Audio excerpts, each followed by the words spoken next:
Welcome everybody to Funeral Nation episode 215. That is Jeff, the Funeral Commander Harbison. I am Ryan Thogmartin, and this is the funeral profession's only weekly news show. What a great episode we had, 214. If you didn't check it out, go do that after you watch 215. We had Carlos from Private Label. There we go, Private Label. I was drawing a blank for a second.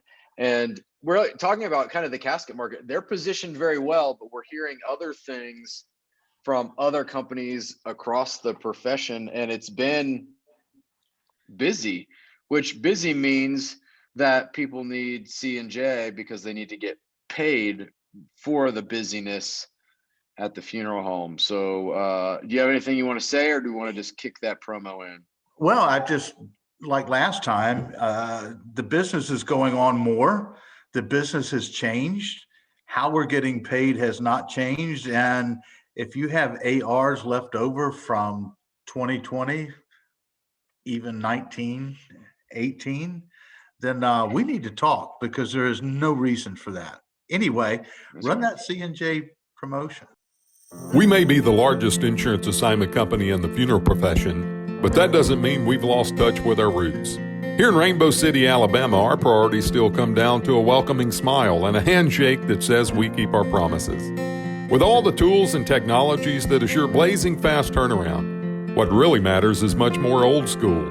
Personal responsibility, integrity, relationships, and the pride that comes from hearing yet another client say, "You came through for us when it mattered." C&J eliminates the challenges that funeral homes have in processing insurance death claims. If cash flow is vital to your business, welcome home. Well, all right, sir, man. So it's interesting. You are wearing, looks like one of my jackets. It is a jacket. It's not a sport coat, but it's funny. Like when I sit like this, it looks like I have shoulder pads in, but there's no shoulder pads. I think you could pull this one off, though. I mean, that's your style. There's no Tommy Bahama sticker on it. It's a little, it's bright, it is. That's something that I miss, is when we get to go to shows and stuff, then, you and I get to put together some fun outfits. I told you one day we're just going to have to switch up. I'm going to have to wear, some serious skinny jeans and stuff. You'll look better than I do. You'll look better in my stuff than I'll look in yours. Let's do it that way. Oh, no, you may be able to pull it off. I can pull it off and keep it off. People will be like, no, don't ever do that again. That's right. That's true. Speaking of conventions and meetings, we're inching toward the season, and I know that MKJ, I'll give a shout out to them, that they are hosting 2 events this year in person. I think Kate Boylston has one up in Philadelphia in person coming up, and ICCFA. I think they're still on for May. Yeah, I'm going to a study group here in a couple of weeks that is meeting in person, so I'm excited about that. I know there's been a couple other study groups in Key West and some other areas that have been meeting. So we're starting to get back into some selective travel and gatherings, which I think is great. I mean, you and I have talked about it multiple times on here before, that from a vendor standpoint, because of the way that we've been positioned online, not having the conventions didn't really affect us at all last year. Now, for other vendors and things like that, that's been a big deal. And the conventions are important because I think we all just need the camaraderie and the community. So I'm excited to see some of these things happening as we start to inch back towards, like, what does a conference look like? But what we haven't seen is, I'm wondering, when we hear some plans by ICCFA, because there really hasn't been anything that's come out other than they've changed the date from when it was originally scheduled to now May. Is there going to be a virtual component? And I think that plays into the decision of whether or not vendors attend. Because, off camera, you and I were talking, and I said that, it's going to be one of those years where, do you bring your normal 12-person crew and your huge booth and all your print materials and your great giveaways and your, all of that expense, and then very, very few people be there? Or do you go smaller and then a lot of people show up? Like, I don't, I hope there's some communication from ICCFA, but I do think that if there's a virtual component, that from a funeral home standpoint and cemetery standpoint, that's going to deter people from coming in person, which could deter some vendors. Because what we haven't seen is, other than the Funeral On conference that we did last year, there really hasn't been a good outlet virtually where vendors have gotten benefit from it.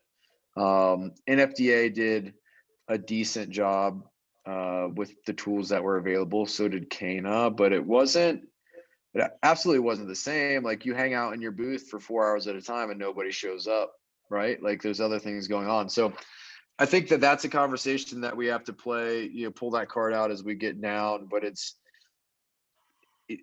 could go either way. People show up because they just want to see people, or they stay home because there's a virtual component. I can save the expense. More of my staff can, attend. We can get CEUs, yada, yada, yada. I don't know. Yeah. Interesting. You're exactly right. One of the concerns I have is, are we going to continue spiking? That's only 4 months away now. And I just saw something in the news where if you fly, you may be required to have a COVID test. I don't know if that's like before or recent, how that's going to work. Is Vegas going to be opened up? From what I understand, it's still very limited on some of the things that they're doing and how they're doing it. So it's a lot that's not, unfortunately, like nailing Jello to the wall. We're not sure what it's going to be like, because it literally, our world changes from week to week based on what's going on. So I would handicap it less than 50% that it'll be an in-person. That's just my opinion. I hope they prove it wrong, because I'm going to go. I'm close enough. Heck, I can drive over there, and certainly would love to see people. But I don't know, man. This is, going back to, still going to be not over with yet, and it's going to be some tough decisions again. But our friends out here and our professionals, they're not letting up. I mean, everybody I talk to is busy, and it's busy not just with, obviously COVID's going on. That's the headline. But remember the baby boomers, baby boomers, we expected this. They thought it was going to be 11 years or 10 years ago, but it's starting to come to fruition now. And so really for the next 15 years or so, or however long it's going to last, there's going to be a lot more deaths. So we'll see how that works out. But they're doing a great job. I did see something that I want to further investigate, where the federal government may have some money for funerals, sort of like a FEMA type thing, like they did in the floods. Basically, if you lost a loved one to COVID, you may be eligible. But I need to look into that some more. It's interesting. I read an article about it, but I'm not sure the validity of it. So I'll dig into that a little bit. But anyway, man, good to see you this week. Not a lot in the news going on. Looks like Foundation Partners keep growing pretty quickly. So that's going to be interesting with the acquisition side. Is this a good time to sell? Who knows? Well, we also saw Grace Holdings made their first purchase announcement this week. And they're being kind of led on the acquisition side by Mr. Jim Ford, who was at Foundation Partners, and Mr. John Yop with down there in the South. So interesting to see that company. I think you and I both had conversations with them before when they were just kind of putting the idea of this together. So they made their first acquisition. It's interesting, the acquisition market. I mean, I feel like over the course of the last 5 years of this show, acquisitions have played, that's been the underlying tone. And we've seen spikes of it, and then we've seen where it's kind of backed off.